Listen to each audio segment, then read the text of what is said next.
Thank you very much, Verónica Fumanal, for joining us. So you are a political communications consultant and a specialist in Spanish policy. So we will speak about the Spanish political context. Welcome. Okay, thank you very much to you. So we will start. In your opinion, how did the Spanish media have an impact on this general election campaign? And do you think that there's a potential to have VOX in government, and how will this have an effect on press freedom in the country? Spanish media are like media in other countries. All of them have their own editorial lines. Nowadays, the polarization that affects Western countries is also affecting Spain democracy. It can be said that the most part of the media are taking part more clearly than they did in the past. The polarization not only affects people, also affects media. The extreme right and Populist Party accuse the media of being enemies. This kind of parties doesn't accept control function of the press. For instance, VOX in Spain doesn't allow some media like El País attend their press conference. In some media publish some travel information about VOX, they attack the journalists in particular and the media in general, accusing them of lying. This strategy is telling their followers of partisans that all media are fake. So what they do is protecting them from the future informations. Okay, it's not looking good for media freedom. And what about citizens? Do you think that they will lose freedom as well? Well, I think that losing a strong media system is losing rights. If we don't have a good and a strong media system, we are losing, citizens lose control of the power because the institutions can't be seen, can be look what they are doing, and if they have a right behavior in institutions in power. Yeah, the lack of accountability is a problem for the right to information of citizens in Spain. For sure. Definitely. So another question is, well, Spain has been marked by a dictatorship in the last century, and the current government has been trying to pass legislation on remembrance, for example. But the younger generation that will vote, even from millennials onwards, have never lived under like Franco, and they don't really know what it is. Maybe they will not even be able to recognize that some of the new political figures are actually mentioning ideas and ideologies that come from this era. How do you think that this influence on the public opinion will have an effect on democracy in the Franco era? Yeah, the history during the Franco era is controversial. Right and extreme right parties disagrees with the historical memory laws passed during this legislature. The exhumation of dictator Franco in 2019 from the El Valle de los Caídos was highly criticized by VOX, but also by the Popular Party. What I mean is that when a country doesn't have a common history about the past facts, and the different ideologies have opposite frames about what happened during the dictatorship in Spain, doesn't allow the young being conscious about what happened when the fascists were in power, because the facts are manipulated. Nowadays, you can see young people in platforms like TikTok playing down with Franco and adopting the Franquismo languages. People on the left are called rojos, gay people, maricones, and this only shows us that the young doesn't take seriously about what happened. The state murders, the lack of freedoms, the machismo. It's very sad, but it's reality, and now it's happening in the social media by the young. Do you think that democracy in Spain and democratic politics in Spain is on like losing traction? And if so, what did the PSOE did wrong, and what strategy could they employ to regain public trust? Yes, the dictatorship is a present issue for only the half part of the society. For the others, it's the forgotten past.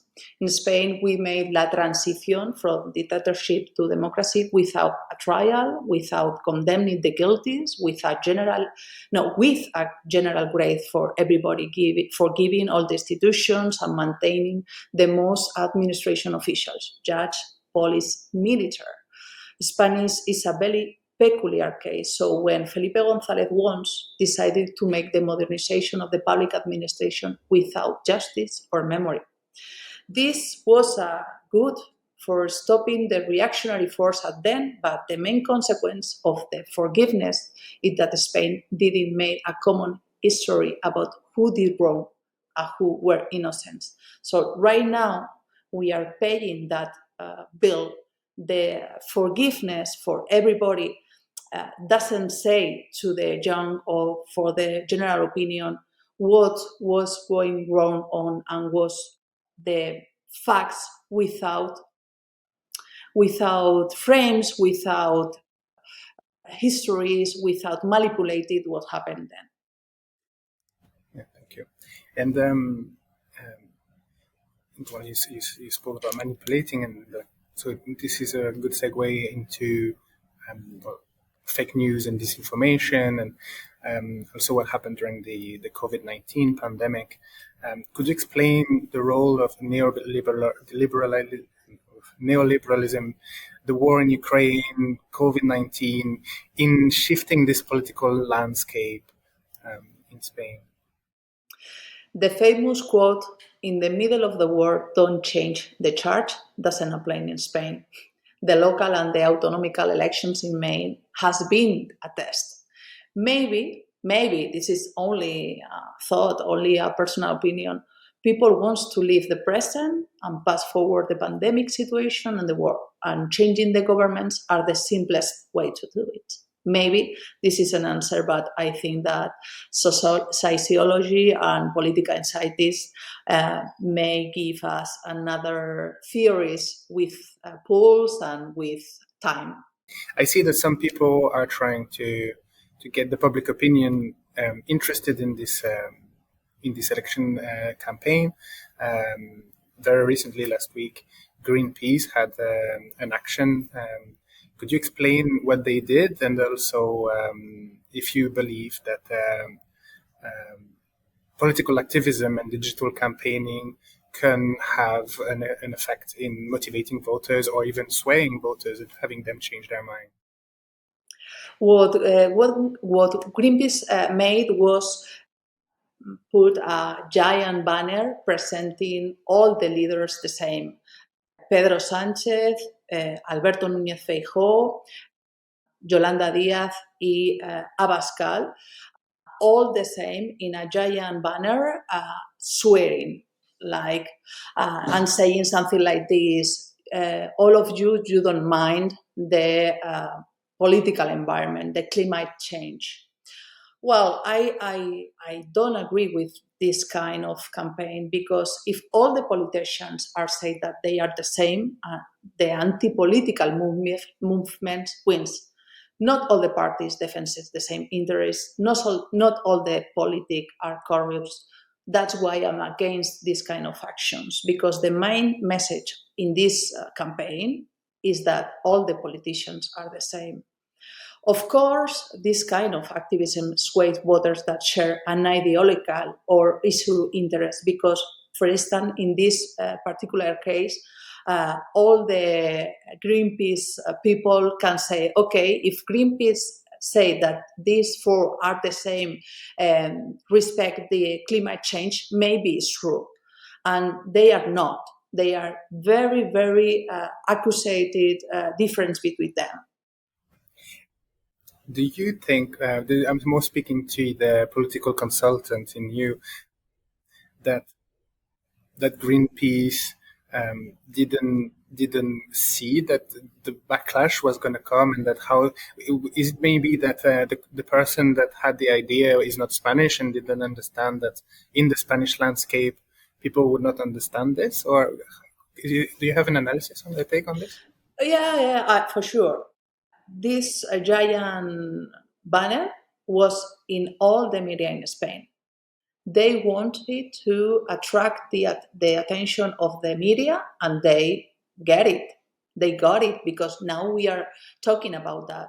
So maybe they thought that if they separate the different candidates, maybe it was going to be polemic and a polemic campaign. So they choose to be more trustless because they are not saying they are saying that all are the same, and they are not, and they prefer to be on media and be polemic in order to attract the attention of the people. Thank you. Given the importance of regional politics in Spain, how do you foresee the role of autonomous regions and the recent global rise of populism shaping the outcome of these elections? Yeah, one of the most important data to predict the next election is the local and the regional outcome, only 2 months ago. But there is an important gap between the outcome of the extreme right parties in the 28th of May, 7%, more or less, 7% of the outcomes, and what polls are predicting right now, about 13%. 2 points less than 4 years ago.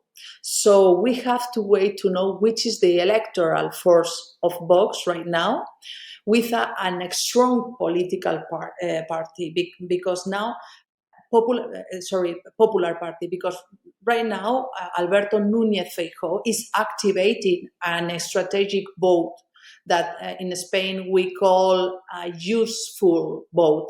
I think there is not very common in presidential elections, but in parliamentary ones, yes. And this useful vote is what are activating Popular Party. And this is obviously affecting the interest of Vox, because some of the electoral force of the Vox can change for voting Popular Party in order to ensure the outcome. Okay.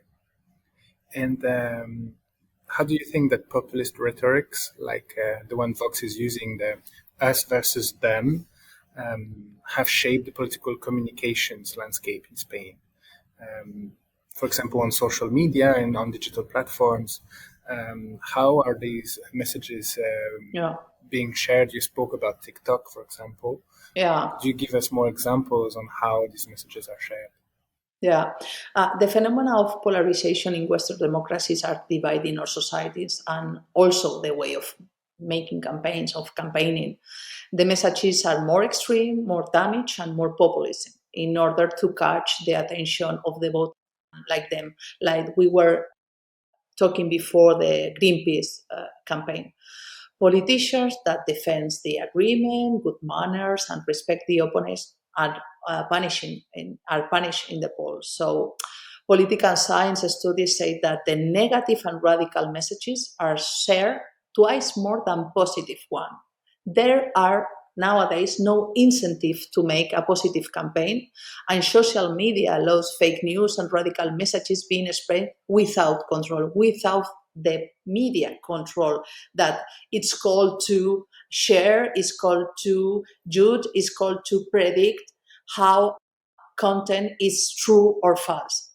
Social media allows spreading this kind of radical and negative or fake news without control. Yeah, it's very problematic. And what communication strategies do like mainstream parties employ to counter these populist rhetorics? But also, do they work, these tactics that they're using?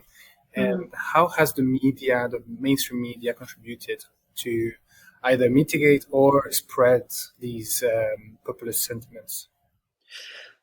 This is, Max, one of the main debate that we are having now, not only in the press but also in the universities, because I think this is the main problem of our democracies, of Western democracies, because there is no consensus about what is the most effective message to counter populist rhetoric.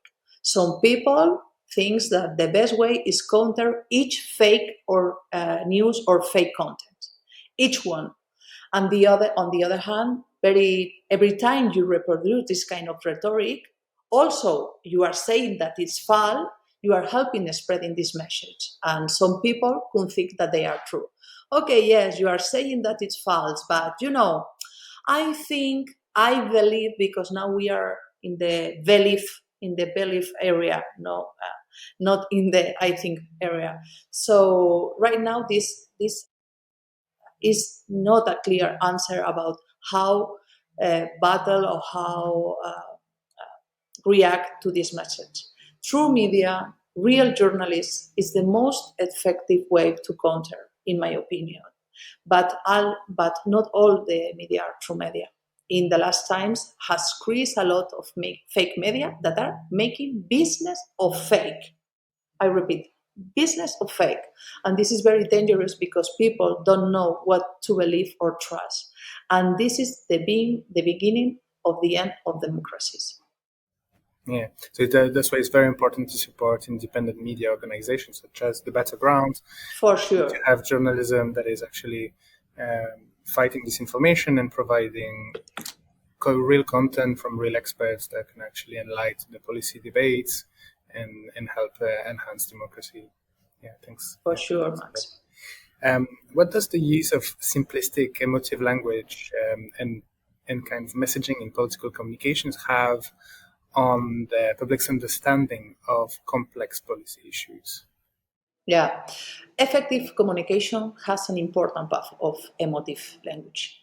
All the brands and commercials use to increase their sales this kind of messages, emotional, directly right to the heart, not to the brain.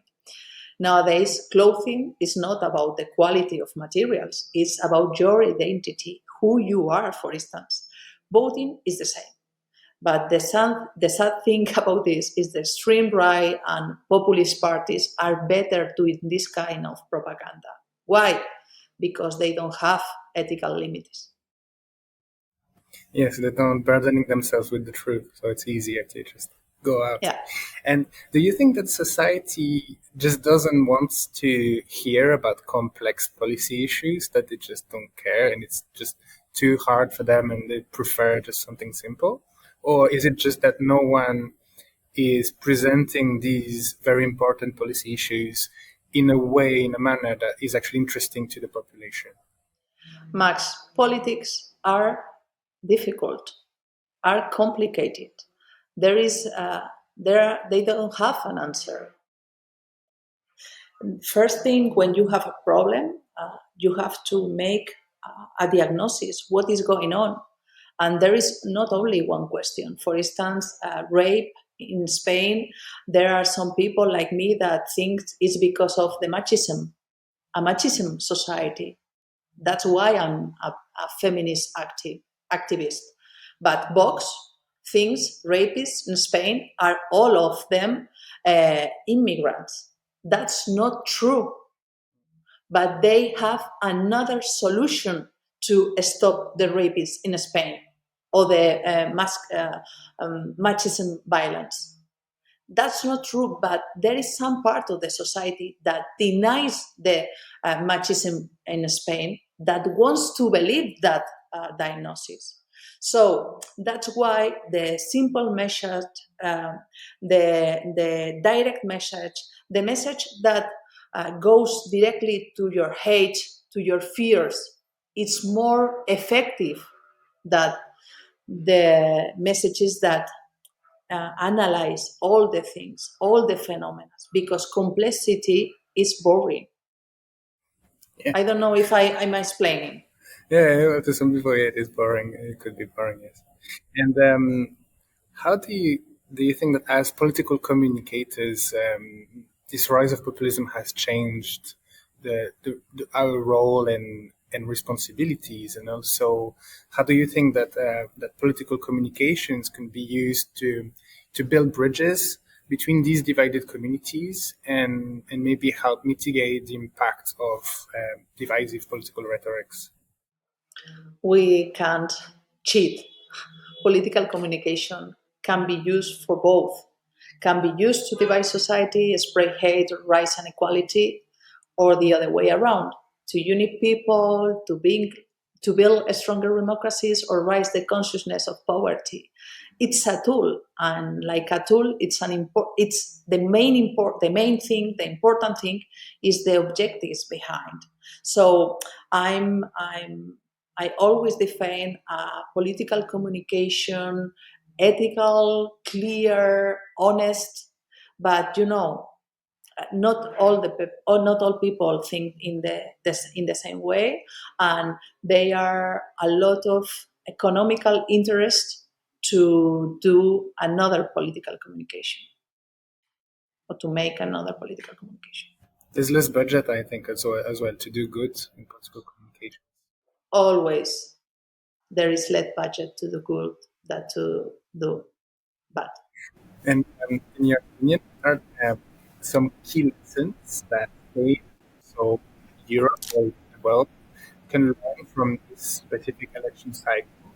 And how do you think that the dynamics of political communications changing in the future um, will have an effect on like elections and democracy? This world, in my opinion, this world is in the middle of a change era, and politics are one of the most representative part of the society. People want simple measures, quickly solutions, and this is very important, quickly solutions, and live the moment. We are in the now time. I want it now, I want it quickly, and I want to understand everything in a simple way. And the political speeches out of this structure are done to fail. So that's why I think political communication is so important, because we have the responsibility to make the politic understandable to everybody. In the polls day, in the elections day, all people are the same. The the most intelligent woman with the most powerful resources, and the less powerful people. So political communication has the honor, it has the responsibility to make democracy accessible and interest for all. Spain has taken the presidency of the Council of the EU on the 1st of July. Um, but it just so happened that we have a change in government that's pending. Pedro Sanchez first said that he was calling the elections early because he didn't want to set the pace for Spain if he was not to be re-elected. A week later, he did give the whole plan for the presidency for the next 6 months. There was a bit of a contradiction here. It was a bit funny to watch. But still, how do you anticipate a change of government in the upcoming elections that could impact Spain's ongoing presidency, the priorities and policy positions? Yeah. First of all, Max, Spanish haven't voted or yet voted. In politics, there are only a few rules, very few, and the only one that always works is that nothing is written. So we have to change. The change of government is not for sure. Possible, yes. Probable also, but not for sure. But if we have to think about what will happen if Vox were part of the government, I think that all the 2050 agenda were in danger. The feminist agenda, the equality agenda, the environment agenda, all of these things were in trouble because Vox is against the climate change consensus. It's against the feminist agenda. They have a very hard migration position of like Giorgia Meloni, for instance. So I think that it will happen. The European Union will have a problem. And for example, if Vox came to power in a coalition, do you think that they would be able to change, or to have specific? Would it have specific implications for the EU and its agenda? For sure, because Vox it's an anti-European party. They are getting right now to try to not to show that kind of position, but they don't trust in European Union. They think that Spain has to recover power, to recover their competence in so many things. They want to make their own immigrant policies, their own economical policies. They put in question the vaccine. They put in question the pandemic COVID issue. So, they are negationists. I don't know if this words in English. They denies all the consensus that has allowed the European Union to increase and grow up. So Meloni was a danger, and I think still is. Le Pen is a danger for the development of the European Union, and also Vox is. And you can say, okay, Vox is not going to be in power because PP party, Popular Party, could be the main party in government. And I say yes, but it's very very important to being a member of the government, because what you say is not for free. What you say it's important and has consequence. For instance, in Morocco, they have a very strong policies against immigrants, and we have a very good relationship with Morocco, because we need to, because for Islamic terrorism, because the migration, because the borders, because a lot of things.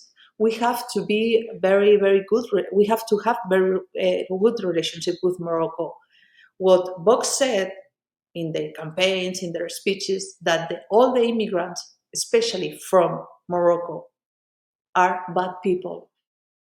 This would have consequences in international relationship, not only for Spain, but also for the European Union.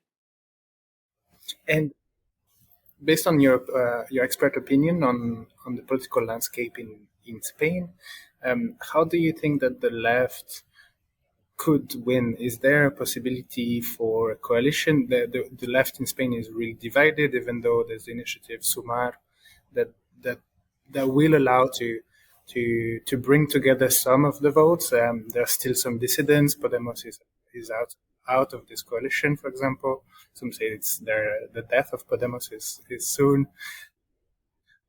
In the center right, Ciudadanos also is in a similar situation where they have no raison d'être anymore. No. So what is the solution? Like, how could the left in Spain manage to win the election?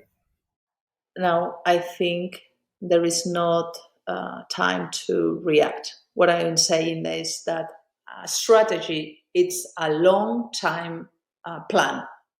Now we are in a time that we don't have to react to change radically the strategies, because there is no change. There is only a few days. There are 10 days for the election. So I think the most important thing to have a chance is to acting the electors, because what I'm saying, or what I'm seeing right now in the polls, is that the left people are not going to vote. They are like thinking that maybe this government has good policies or did good policies, but they don't really like how they packed, or which parties were in the concern in the pass of the laws. So what I'm saying is that an important part of the political left-handed people are not activating. They are in their houses, not not seeing what is going on and not seeing the risk of uh, having a government with Vox inside. And do you think that the Socialist Party is using quite heavily recently José Luis Rodríguez Rodríguez Zapatero, Zapatero. former Prime Minister of Spain, as a bit in the way the Democrats are using Obama, just to have someone that people know? And does it mean that that Pedro Sanchez's brand is not as good as it used to be, and they need someone else? Or what is your opinion on that? I think all the strategy in the right and extreme right parties in Spain has decreases the popularity and the value of the brand Pedro Sanchez. That's for sure. And what I think most uh, the most powerful brand right now in Spain is PSOE. The brand PSOE, Socialist Party, is not damaged. If you hear Feijóo, he never speaks about the Socialist Party. Never say PSOE. He said the Sanchismo Party, Pedro Sanchez Party, because they know, because they this is all of this is measured in the polls, that this is the weakest part of the Socialist Party right now. Why? Because they have made like a picture of Pedro Sanchez that it's a man that doesn't speak with anybody, do whatever it takes to have the power, but they don't speak about, or they don't mention the Socialist Party, because when you see the polls and you analyze the public opinion, the most of the policies that they have that they did in this legislature has a very good opinion. They has a very good rates, because who are against raising the minimum salary in Spain? Who are against not giving the all people their salary? Who are against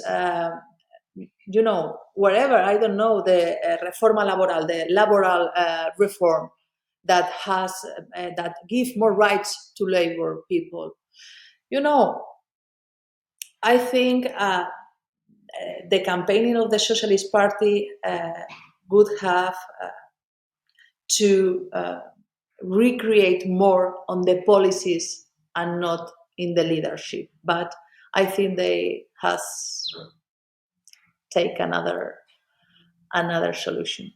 Do you think that Pedro Sanchez needs a consultant to help him, like he used Ivan Redondo to get to power? Is it the fact that he doesn't know how to campaign effectively, and he's better at just running the country after the elections? Or how would you explain this? I think that Pedro Sanchez has people advising him. No, I don't think this is the problem. I think right now they have a situation that came from a strategy during the legislature. Pedro Sanchez haven't been in some media during this legislature. For me, this is a mistake, a very deep mistake, because uh, leadership needs to explain what's happened, make the diagnosis, what we were telling before, explaining why they make a solution and not another, because the pedagogy and explaining people what is going on and how problems are going to be solved, and what they choose a choice and not another is very, very important to people to complain to understand.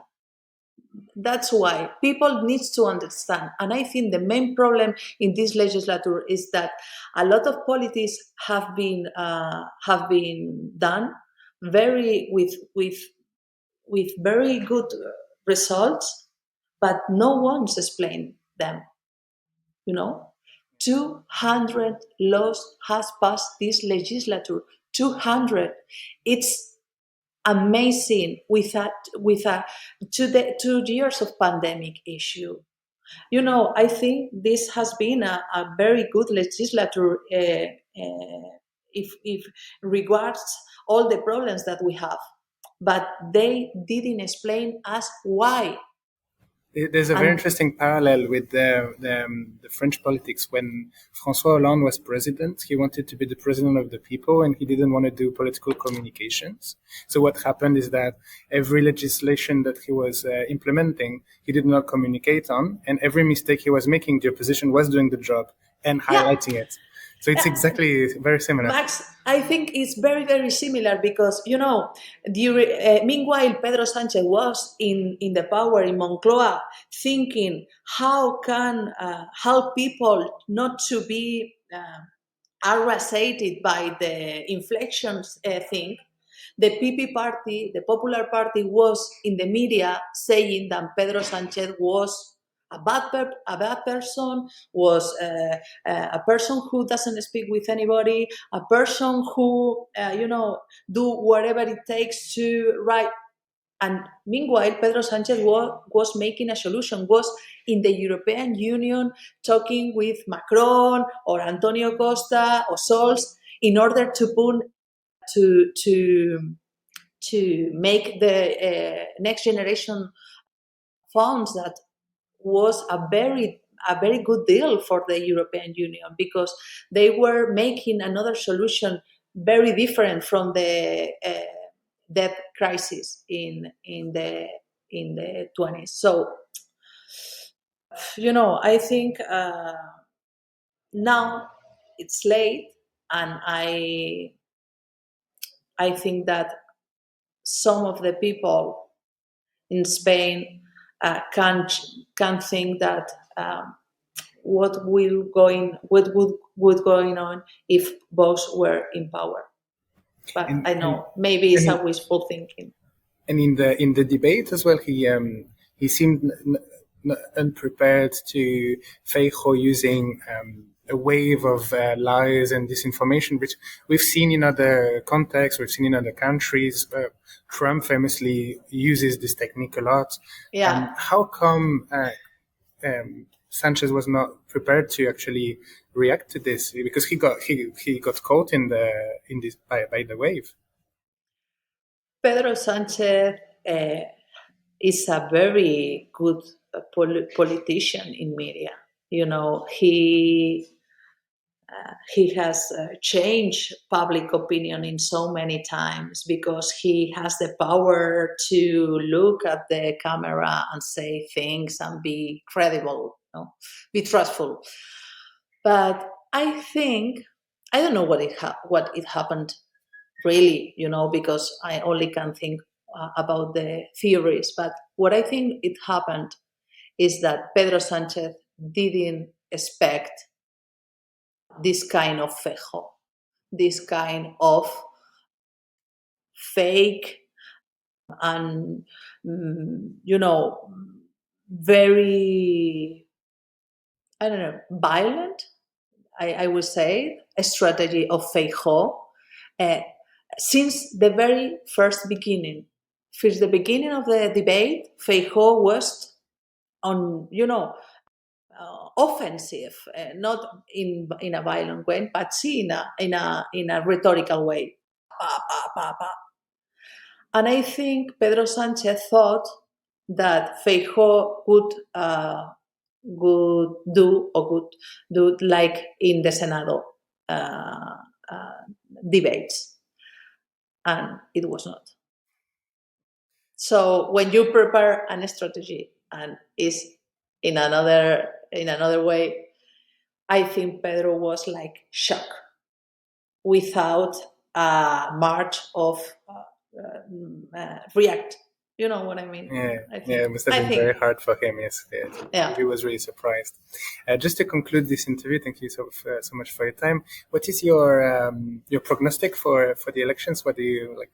I know it's very difficult because it can go in any direction, but who do you think will win?